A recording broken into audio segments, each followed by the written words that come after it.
அம்மாவின் வழியில் மக்கள் பயணத்தின் போது புரட்சித்தாய் சின்னம்மா இதனை வலியுறுத்திய நிலையில் தற்போது சபாநாயகர் அங்கு ஆய்வு மேற்கொண்டு வருகிறார். இதனை நாம் அண்மை செய்தியாக பார்த்து வருகிறோம். கடந்த 18ஆம் தேதி வள்ளியூரில் நடந்த மக்கள் சந்திப்பில் மலர் வணிக வளாகத்தை மீண்டும் திறக்க புரட்சித்தாய் சின்னம்மா வலியுறுத்திய நிலையில் தற்போது சபாநாயகர் அப்பாவு அங்கு ஆய்வு மேற்கொண்டு வருகிறார். இதனை நாம் அண்மை செய்தியாக பார்த்து வருகிறோம்.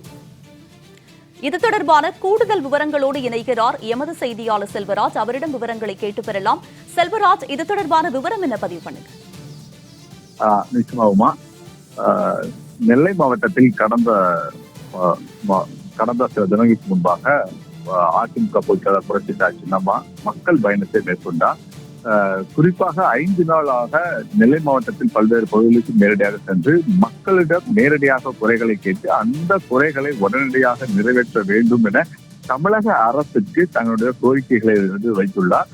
அப்போது கூட புரட்சி சின்னம்மா அவர்கள் பேசும்போது, நான் யாருக்கும் பயந்தவர்கள் கிடையாது, மக்கள் தான் தங்களுடைய எனக்கு எஜமான்கள், மக்கள் தங்களிடம் தெரிவிக்கும் கருத்துக்களை நான் அரசுக்கு தெரிவித்துக் கொள்கிறேன் என தெரிவித்து ஒவ்வொரு கிராமத்துக்கும் நேரடியாக சென்று அந்த பகுதியில் அவர் பேசி வந்தார். அந்த வகையில் தான் கடந்த 18ஆம் தேதி என்று ராதாபுரம் சட்டமன்ற தொகுதிக்கு உட்பட்ட பல்வேறு பகுதிகளில், குறிப்பாக வள்ளியூர், ராதாபுரம் உள்ளிட்ட பல்வேறு பகுதிகளில் நேரடியாக சென்று மக்கள் பயணிக்கும் போது மக்களுடைய குறைகளை கேட்டிருந்தார். அப்போது மக்கள் தெரிவித்த கருத்து தான் கடந்த 18ஆம் தேதி என்பது அவர் பேசியதாகவும், குறிப்பாக காவல் கிணறு பகுதியில மலர் சந்தை என்பது கடந்த 2009ஆம் ஆண்டு வரை செயல்பட்டு உள்ளது. அதன் பிறகு கிட்டத்தட்ட 14 ஆண்டுகளாக அந்த மலர் வணிக வளாகம் என்பது செயல்படாத காரணத்தினால அந்த பகுதியில் உள்ள வியாபாரிகள் மிகப்பெரிய சிரமத்துக்கு ஆளாகி உள்ளார்கள். கிட்டத்தட்ட அந்த பகுதியை சேர்ந்தவர்கள் பல ஆண்டுகளாக அது மூடி கிடக்கக்கூடிய அந்த மலர் வணிக வளாகத்தை உடனடியாக திறக்கப்பட வேண்டும் என்பதுதான் புரட்சித்தாய் சின்னம்மாவிடம் தங்கள் கோரிக்கைகளை வைத்துள்ளார்கள். இந்த நிலையில் புரட்சித்தாய் சின்னம்மா அவர்கள் அந்த பகுதியிலே நேரடியாக தெரிவித்திருந்தார். ஏன்னா மக்கள் இந்த அளவிற்கு மிகப்பெரிய சிரமத்துக்கு ஆளாகி இருக்கிறார்கள்.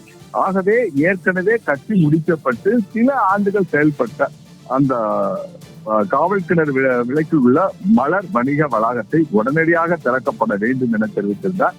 இந்த நிலையில் அவசரமாக இன்று தமிழக சபாநாயகர் அப்பாவு நேரடியாக அந்த மலர் வணிக வளாகத்தை தன்னுடைய ஆய்வுகளை மேற்கொண்டு வருகிறார். மேலும் அவர் தெரிவிக்கும் போது, இந்த பகுதியில் உள்ள ஏற்கனவே அந்த மலர் வணிக வளாகம் செயல்படுவதற்காக நடவடிக்கை எடுக்கப்படும்.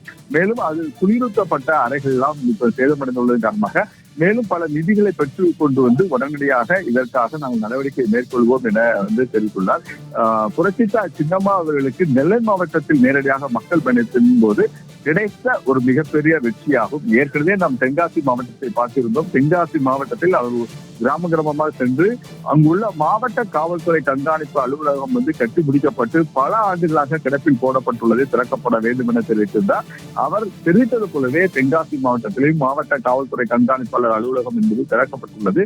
இந்த மக்கள் பயணத்தின் போது ஒவ்வொரு மக்களும் சொல்லக்கூடிய குறைகளுக்கு இப்போ தற்போது புரட்சித்தாய் சின்னம்மா அவர்கள் நேரடியாக சென்று அதை அந்த பகுதியில் தெரிவிப்பதன் மூலமாக அதற்காக நடவடிக்கைகள் என்பது மேற்கொள்ளப்பட்டு வருகிறது.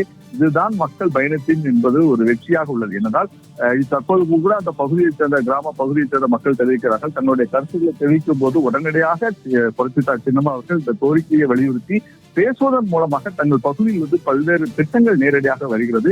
கிடப்பில் போடப்பட்ட திட்டங்கள் அனைத்துமே தற்போது செயலுக்கு வரக்கூடிய சூழ்நிலை தான் இருக்கிறது என தெரிவிக்கிறார்கள்.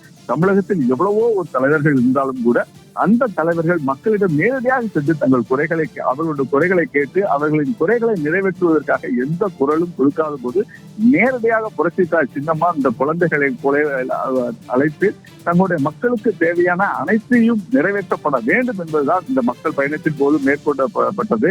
அதற்கான வெற்றி தான் நாம் அடுக்கடுக்காக பார்த்துக் கொண்டு இருக்கிறோம். இந்த மக்கள் பயணம் என்பது ஏற்கனவே புரட்சித்தாய் சின்னம்மா அவர்கள் தெரிவிக்கும் போதே மக்களிடம் தெரிவித்தார்கள். இந்த பயணத்தை நான் ஒவ்வொரு மாதமும் ஒவ்வொரு பகுதிக்கும் நேரடியாக செல்கிறோம். அந்த பகுதியில் உள்ள அனைத்து மக்களையும் சந்திப்பேன். அந்த பகுதியில் மக்களின் குறைகள் அனைத்தும் நிறைவேற்றுவதற்காக நான் பாடுபடுவேன். நான் யாருக்கும் பயப்பட மாட்டேன். மக்கள் தான் என்னுடைய எஜமான்கள். மக்கள் தெரிவிக்கக்கூடிய கருத்துக்களை நான் தைரியமாக தெரிவிப்பேன் என்று தெரிவிக்கின்றார்கள். அந்த தைரியத்திற்கான எடுத்துக்காட்டு தான் தற்போது இந்த வணிக வளாகம் என்பது செயல்படுவதற்காக அரசு நடவடிக்கை எடுக்கப்படும் என உறுதியிலும் அளிக்கப்பட்டுள்ளது. இதற்கான வெற்றி தான் இந்த பயணம் என்பதை நாம் பார்க்கிறோம். உங்களுடைய விரிவான விவரங்களுக்கு நன்றி செல்வராஜ்.